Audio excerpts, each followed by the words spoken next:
আসসালামু আলাইকুম। প্রিয় দর্শক, অন্য মঞ্চের আলোচনায় আপনাদের সকলকে আমন্ত্রণ জানাচ্ছি।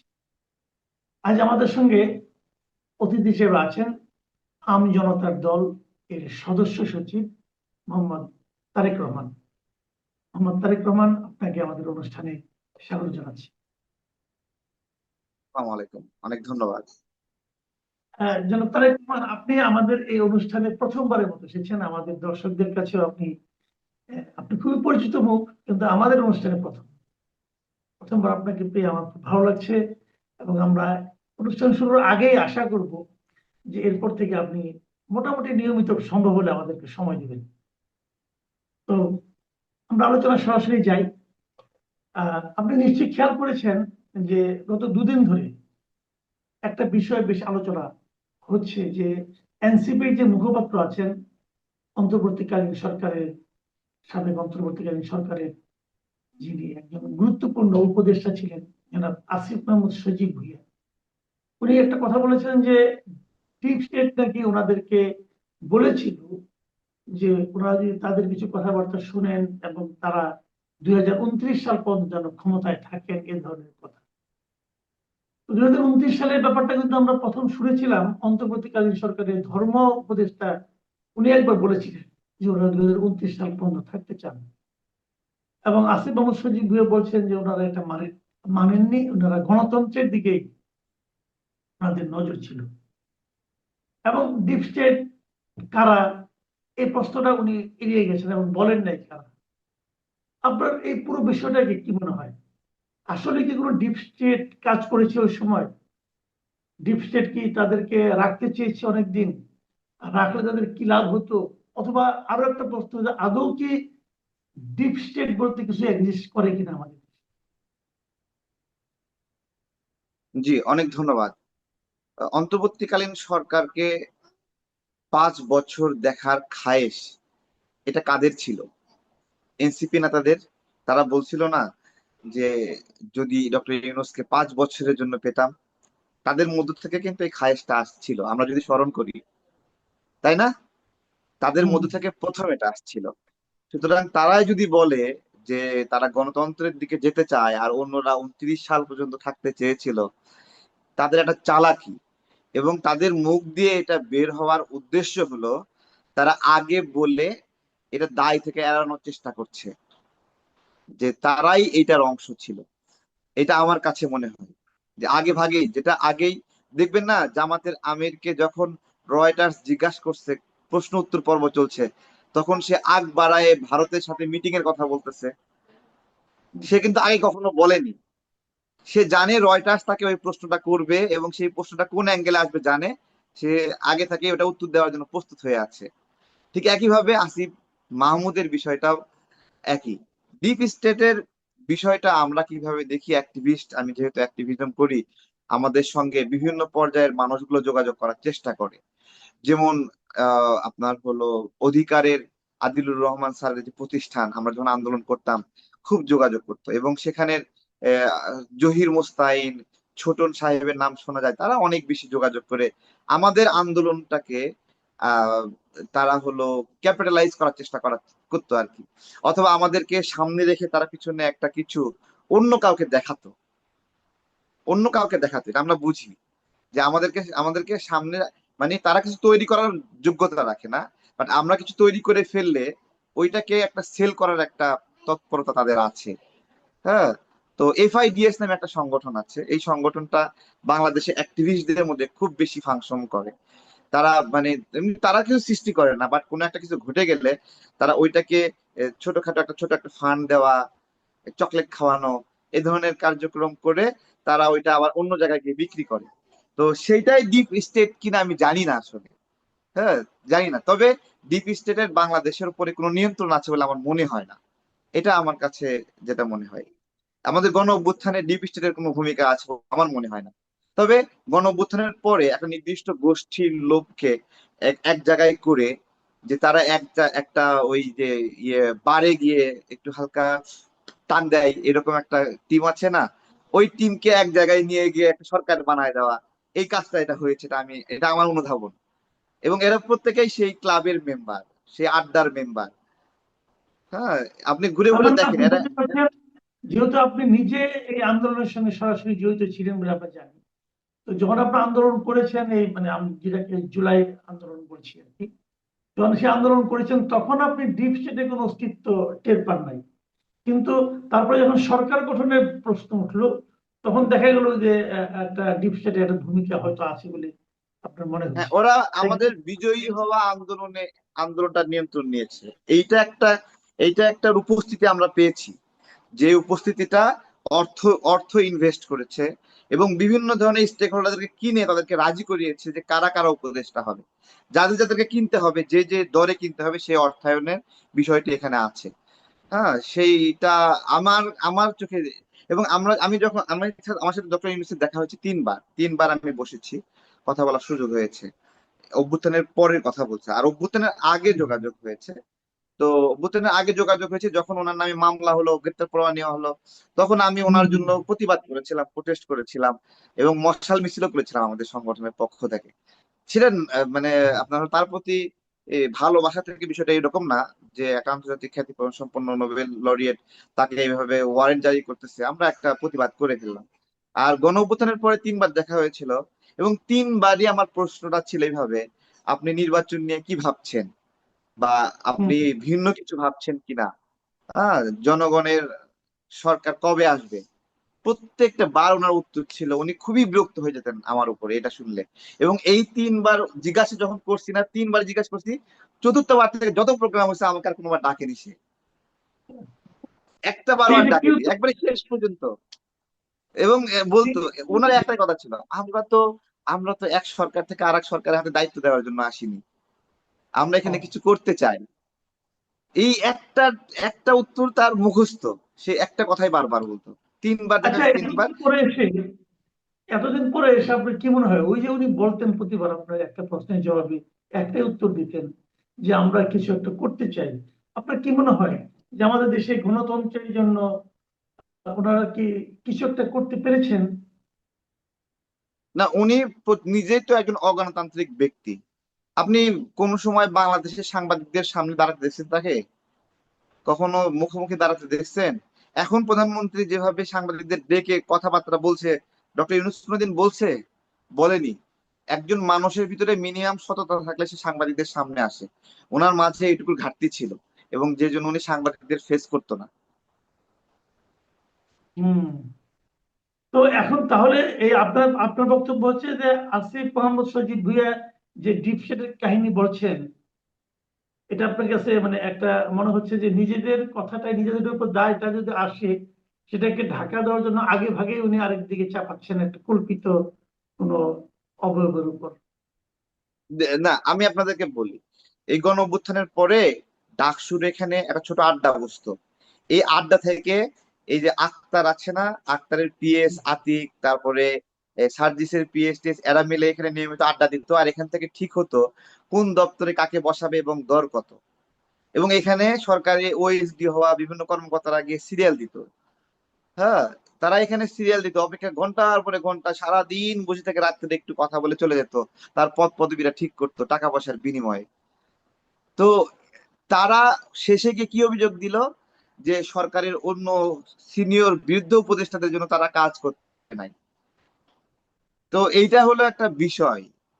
আপনারা আমরা কিন্তু এই বিষয়গুলো দেখা, একসাথে আন্দোলন সংগ্রাম করছি তো, আমরা দেখা এটা, এই যে ডাকসুর ওখানে চিপায় বসে যে এখানে লিস্ট করতো, সিরিয়াল করতো, এবং আপনার হলো দেখা করতে হলো টাকা লাগবে, টাকা না দিয়ে, মিনিমাম টাকা না দিয়ে আপনি সন্তুষ্ট না করলে তারা দেখা করবে না। এরকম ছিল সিচুয়েশন ওই সময়। কিন্তু আপনি যে যে দুর্নীতির অভিযোগ করছেন, আসিফ মাহমুদ সজীব ভুঁইয়া তো তার সম্পদের হিসাব দিয়েছেন, নাহিদ ইসলামও হিসাব দিয়েছেন, আচ্ছা, আমি এবং দাঁড়ান দাঁড়ান দাঁড়ান। একটু দাঁড়ান, একটু হ্যাঁ, একটু দাঁড়ান। আসিফ মাহমুদ সম্পদের হিসাব দিছে, এই এই ছেলেটা যে বিয়ে করছে, এই জলজ্যান্ত, এই 5 ফুট সাইজের একটা বউ, সেই বউকে লুকায় রাখছে, আপনারা কেউ বের করতে পারেন নাই। বউ একটা সামাজিক বিষয়, বিয়ে একটা সামাজিক বিষয়, বিয়ে করে ফেলাইছে, আপনারা কেউ বের করতে পারেননি, আর টাকা বই রাখছে, আপনি বের করতে পারবেন?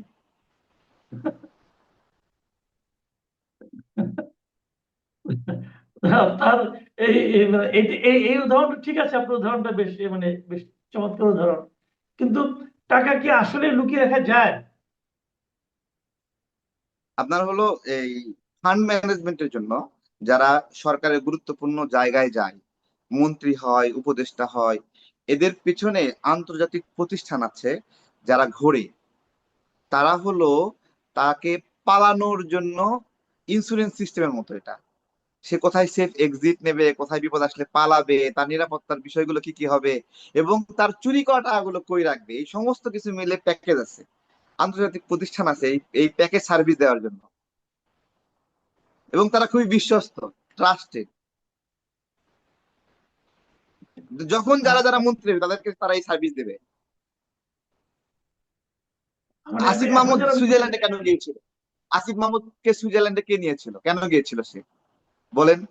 সুইজারল্যান্ডে তো বাংলাদেশের জনসংখ্যা নাই অতটা, সে ওখানেই কেন গেল? সে তো পররাষ্ট্র ওটা উপদেষ্টা না, ওটা হয়তো কোনো রাষ্ট্রীয় কাজে গেছে। সে তো প্রবাসী তখন কল্যাণ ও কর্মসংস্থান উপদেষ্টা না।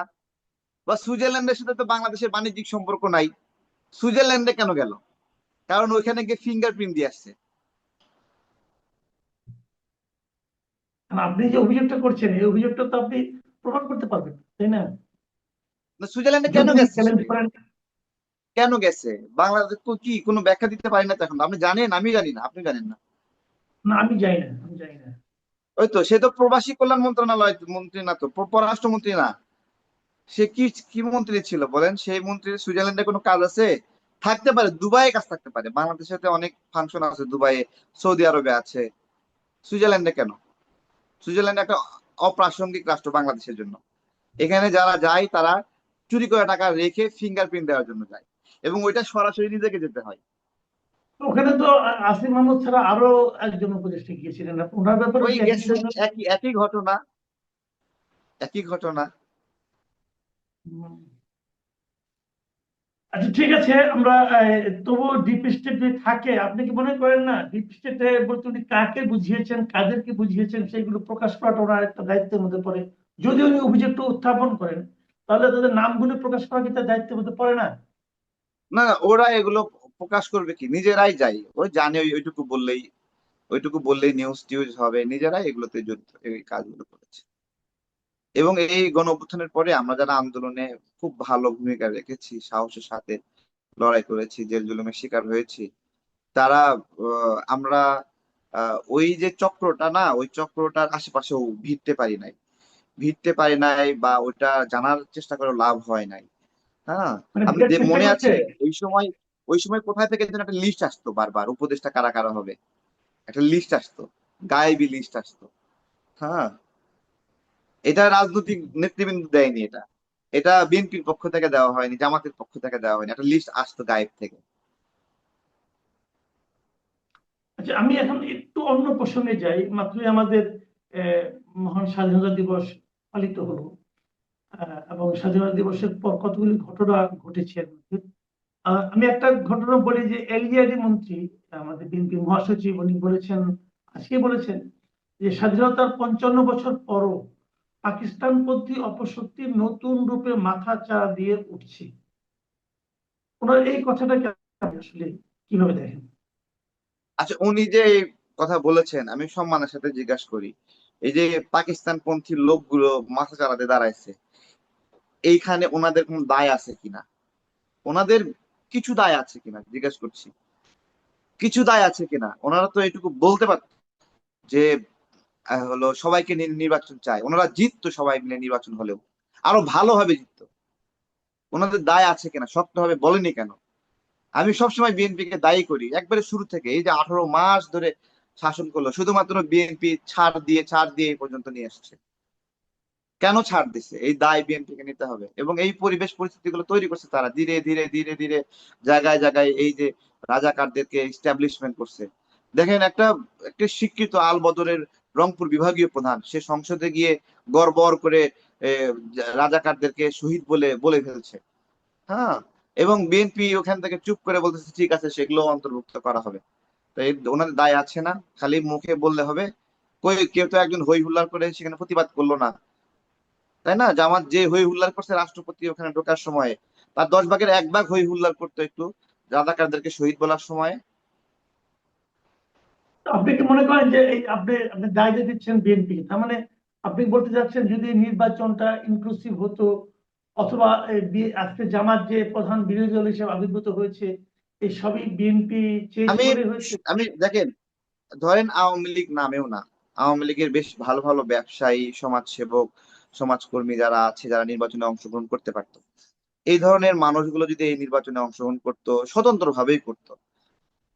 আবার বিএনপির যে সকল বিদ্রোহী প্রার্থী ছিল, সেই সকল বিদ্রোহী প্রার্থী যদি না থাকতো, তাহলে জামাত 5টা আসন পাইতো বলেন? বিএনপির বিদ্রোহী প্রার্থী না থাকলে জামাত 5টা আসন পাইতো? পাইতো না। তো এই হলো বিষয়, এই জায়গাতেও বিএনপি নিয়ন্ত্রণ সঠিকভাবে করেনি। বিএনপি তার দলের মধ্যে বিদ্রোহী প্রার্থীদেরকে নিয়ন্ত্রণ কেন করলো না? যেই বিএনপির যেই বিদ্রোহী প্রার্থী ছিল, সেই জামাতের টাকা দিয়ে নির্বাচন করছে। বিএনপি যেখানে যেখানে বিদ্রোহী প্রার্থী ছিল, ওই ব্যক্তি জামাতের টাকা দিয়ে নির্বাচন করছে জামাতকে বিজয়ী করার জন্য। আর এগুলো আরেকটা ভুল হবে এদেরকে যদি বিএনপি আবার দলে ফেরত নেয়। এরা জামাতের টাকা খেয়ে এই অন্যায়টা করছে, এই ক্রাইমটা করছে। এবং আজকে জামাতের সংসদে যাওয়ার পিছনে এই বিদ্রোহী প্রার্থীগুলো দায়ী আছে। এরা আদতে বিএনপি বিএনপি জিয়ার সৈনিকগুলো স্লোগান দিচ্ছে, বাট এরা জামাতের লোক। আমি আরেকটা প্রসঙ্গ আসতে চাই যে আজকে দেখলাম যে এক জায়গায় আমাদের প্রধানমন্ত্রী উনি একটা কথা বলেছেন যে এমন কিছু কিছু এমন কোনো কিছু করা যাবে না যা মুক্তিযুদ্ধের ইতিহাসকে খাটো করে। তো এই কথাটা আমি একটু বলতে চাই যে আপনি নিশ্চয়ই খেয়াল করেছেন, আমি নিজেও খেয়াল করেছি যে এই যে একটা স্বাধীনতা দিবস গেল, বিভিন্ন পত্র পত্রিকায় এনে লেখালেখি হলো এবং বিভিন্ন জায়গায় বিভিন্ন টেলিভিশন অনুষ্ঠান হলো, কিন্তু পুরো এই স্বাধীনতা দিবসে যে স্মৃতিচারণগুলো হলো, মুক্তিযুদ্ধের কথা বলা হলো, কোথাও কিন্তু আমি বঙ্গবন্ধু শেখ মুজিবের নামটা পর্যন্ত শুনলাম না, কেউ একবার উচ্চারণ করলো না। তো বঙ্গবন্ধু শেখ মুজিবের নামকে একদম উজ্জ্ব রেখে, একদম উচ্চারণ না করে কি প্রকৃত স্বাধীনতার ইতিহাসকে রচনা করা যাবে? না, ওইটা আমরা তো আওয়ামী লীগের সময়ে দেখলাম শহীদ প্রেসিডেন্ট জিয়াউর রহমানের নামটা কিভাবে বিলুপ্ত করা হয়েছিল স্বাধীনতা মুক্তিযুদ্ধ এই বিষয়গুলো থেকে। সেই প্র্যাকটিসটা তো এখনো অব্যাহত আছে ওই একই ভাবেই। এবং এটা স্বীকার করতে মানে গায়ে লাগে। বস্তুত জুলাই গণ অভ্যুত্থানের পরে আমিও বঙ্গবন্ধুকে বঙ্গবন্ধু নামে ডাকি নাই অনেক দিন, শেখ মুজিব শেখ মুজিব করে বলেছি। কিন্তু গত 2-3 দিন আমার একটা অনুধাবন ছিল, সেখান থেকে আমি আবারও বঙ্গবন্ধুকে বঙ্গবন্ধু বলেই বলছি। তো আমাদের এখানে যে ম্যাসাকারটা হয়েছে, যে আন্দোলনটা হয়েছে, এবং আওয়ামী লীগের যে ভুল ছিল সামগ্রিকভাবে, ও আপনার হলো সেই নামটা নেওয়াও একটা অনেক কঠিন ছিল। যারা নিয়েছে তারা অনেক সাহসিকতার সঙ্গে নিয়েছে এবং অনেক ঝুঁকিপূর্ণ ছিল। বঙ্গবন্ধুকে বঙ্গবন্ধু বললেই এক শ্রেণীর মানুষ এসে হুমড়ি খেয়ে পড়ে, গালিগালাজ করে, কিসের বঙ্গবন্ধু বা এরকম বিষয় ছিল। আওয়ামী লীগের সময়ে বঙ্গবন্ধু শেখ মুজিবুর রহমান বিষয়ে আমি অনেক বক্তব্য দিয়েছি, অনেক ধরনের কটাক্ষ করে কথা বলেছি, শেখ হাসিনাকে নিয়ে কটাক্ষ করে কথা বলেছি। ঠিক আছে, ওই সময়টাতে না আমরাও অনেকগুলো প্রেক্ষাপট ছিল, আমরা যে যে হারে নিপীড়নের শিকার হচ্ছিলাম, রাজনৈতিক অধিকার থেকে বঞ্চিত হচ্ছিলাম, অথবা স্বাভাবিকভাবে জীবন ধারণের বসবাসের অধিকার, সেখান থেকে সেই রাগ ক্ষোভ গুলো চলে আসছিল। কিন্তু কিন্তু আপনার হলো এখন আবার মনে হয় এইভাবে যে ওই বক্তব্যগুলো এখন দেখলে এরকম লাগে যে আমি কি এইভাবে বলছিলাম, ধুরো এটা কি করছে, এরকম মনে হচ্ছে। হ্যাঁ, তো মানুষের অনুধাবন সবসময় সব জায়গায় একইভাবে থাকে না। মানুষ আপনার মানুষের ভুল হয়, ভুল বক্তব্য আসে। তারপরে ভুল বক্তব্য আসার অনেকগুলো প্রেক্ষাপটও আছে। আমি আমি আপনার হলো গত 6-7 বছরে কোথাও ব্যবসা করতে পারিনি, যেখানে একটা ব্যবসা দোকান দাঁড় করানোর চেষ্টা করতে সেখানে হামলা করে একবার ভেঙে মাটির সঙ্গে মিশাই দেওয়া হয়েছে। আমার শ্বশুরের ব্যবসা পর্যন্ত ভেঙে দিয়ে প্রায় কোটি টাকার মতো ক্ষতিগ্রস্ত করা হয়েছে। কোথাও আমরা মিনিমাম নিঃশ্বাস নেওয়ার সুযোগ পাইনি। এই এই নির্যাতন তো স্বীকার করছে। এখন আমার যেরকম অনুধাবন হয় না যে আমরা ধানমন্ডি 32-এ মিছিল নিয়ে যাওয়া ঠিক হয়নি আমাদের, হ্যাঁ, নিয়ে ওখানে ভাঙচুর চলছে, আমরাও সেখানে আমাদের হাতের আঘাতও সেখানে ছিল, ঠিক হয়নি। ঠিক আছে, আমরা এটা অনুভব করি আমাদের রাজনৈতিক উপলব্ধি জায়গা থেকে। আমরা যেটাই যখন ভুল হয় সেটা স্বীকার করি, কিন্তু আমাদের উপরও যারা নির্যাতন নিপীড়ন করছে তারা আবার কখনো সরি বলে না, তারা কখনো সরি বলে না না, কিন্তু। আমার কথাটা হলো কি, দেখেন আপনি যে কথাটা বললেন শুরুতে একদম, যে আওয়ামী লীগের আমলে, আওয়ামী লীগ যখন শাসন ক্ষমতায় ছিল, তারা বঙ্গবন্ধুকে একদম দেবতা বানানোর চেষ্টা করেছিল। আবার বিপরীত দিকে তারা তখন একই রকম ভাবে জিয়া রহমানকে একদম মুছে ফেলার চেষ্টা করেছিল। এখন যদি আমরা আবার তার বিপরীত কাজটা করি, আমরা যদি ওই তো ওইটা বঙ্গবন্ধুর করা যাবে না। সমঝোতার ক্ষেত্রে করি, তাহলে ওদের সঙ্গে আমাদের পার্থক্যটা কি থাকবে? না, আমাদের পার্থক্য আছে। আমরা দেখেন, আমরা মুছে ফেলা দেওয়ার আমরা তো লড়াই করছি। আপনি লড়াই করছেন, আপনি তো আওয়ামী লীগের সময় আওয়ামী লীগ সমালোচনা করছেন না? করছেন না? বাট এখন আবার অনেক বিষয়ে ফেভার দিচ্ছেন, স্বাধীনতার পক্ষে ফেভার দিচ্ছেন। তা আপনি আসলে ওই রকম না বলেই ফেভার দিচ্ছেন। আমরাও শিখছি, আমরা তো ওই অন্ধভাবে ওটা করছি না। ঠিক আছে, এটা শুরু হোক, চেঞ্জটা আসুক আস্তে আস্তে। আমি মনে করি সে জায়গা থেকে বিএনপিও তাদের এই ভুলগুলো করবে না, আরো সময় তাদের হাতে আছে, কেবল শুরু করলো ধীরে ধীরে এই জায়গাতে।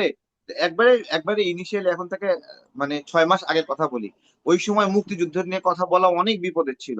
আমাদের মুক্তিযোদ্ধা স্যারদেরকে মাটিতে ফেলে দিছে না, কোনো রাজাকার কেউ কিন্তু কোনোদিন এইভাবে টেনে হিসেবে মাটিতে ফেলা হয়নি। কোন রাজাকারকেও জুতা পরায় ঘুরানো হয়নি, কিন্তু করছে না। এত কঠিন ছিল অবস্থা, সিচুয়েশন।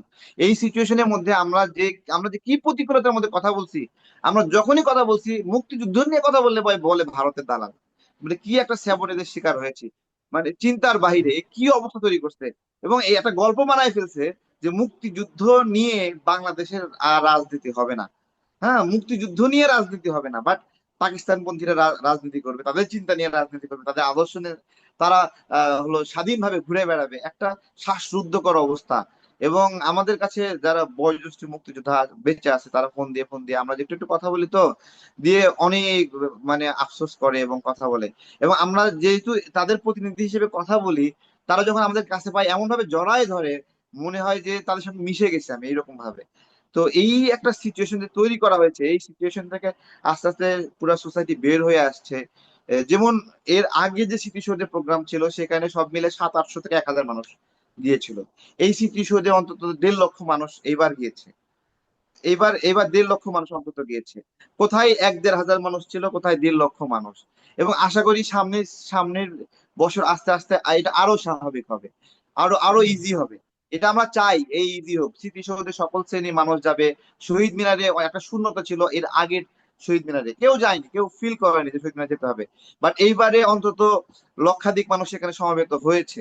তো সামনের সময়ে আমরা আরো এটা সর্বজনীন চাই। এবং এটা খুবই দুঃখজনক যে এইখানে মুক্তিযুদ্ধের পক্ষের মানুষগুলো বা মুক্তিযুদ্ধের সন্তানরা যেতে ইতস্তত করে, যে এটা মব সৃষ্টি করে কিনা, হামলা করে কিনা। এবং সেটা কিন্তু চেষ্টা করছে, কয়েক ধাপে করার চেষ্টা করছে। আপনার হলো এই যে মিষ্টি নামে একটা আমাদের বোন আছে, সে সোশ্যাল মিডিয়াতে অনেক বেশি পরিচিত। সে ফুলের মেলা দিতে গিয়েছে, সেখানে ফুল দিতে গিয়েছে, সেখানে যে তাকে একটা হ্যারাসমেন্ট করলো, জামাতের লোকগুলো মব সৃষ্টি করলো। দেখেন, তাহলে স্মৃতিসৌধের মতো একটা গুরুত্বপূর্ণ জায়গা এবং গুরুত্বপূর্ণ দিনে মুক্তিযোদ্ধার সন্তান সেখানে ফুল দিতে গেছে, সেখানে মব সৃষ্টি করে তাকে মানে জেলে পাঠায় দিল, 2 দিনের রিমান্ডও দিল। তো এইটাই তো আসলে দুঃখজনক একটা ঘটনা, যে সরকার এগুলো আরো শক্তভাবে নিয়ন্ত্রণ করা দরকার। সরকারের একটা প্রতিজ্ঞা আছে মুক্তিযুদ্ধের প্রতি। যদি তারা শহীদ প্রেসিডেন্ট জিয়াউর রহমানকে ধারণ করে লালন করে, তাহলে বুঝতে হবে তিনিও মুক্তিযুদ্ধের সন্তান, আর যে মিষ্টিকে এখানে হ্যারাসমেন্ট করা হলো সেও একজন মুক্তিযুদ্ধের সন্তান। হ্যাঁ, তার আবেগ যেরকম ছিল দেশের প্রতি, তার বাবার আবেগও তার চেয়ে একটু কম ছিল না। আমি এই আপনার এই শো এর মাধ্যমে তার দ্রুত মুক্তি চাই। জি, অনেক ধন্যবাদ। অনেক ধন্যবাদ জনাব মোহাম্মদ তারেক রহমান। আপনি আমাদের অনুষ্ঠানে এসেছেন প্রথমবারের মতো। আমার ধারণা আমার দর্শকরা আপনাকে খুবই পছন্দ করবেন। আগামীতে আবারও কথা হবে। আপনি ভালো থাকবেন প্রিয় দর্শক, আপনারাও ভালো থাকবেন। আগামীতে আবার কথা হবে। আল্লাহ হাফিজ।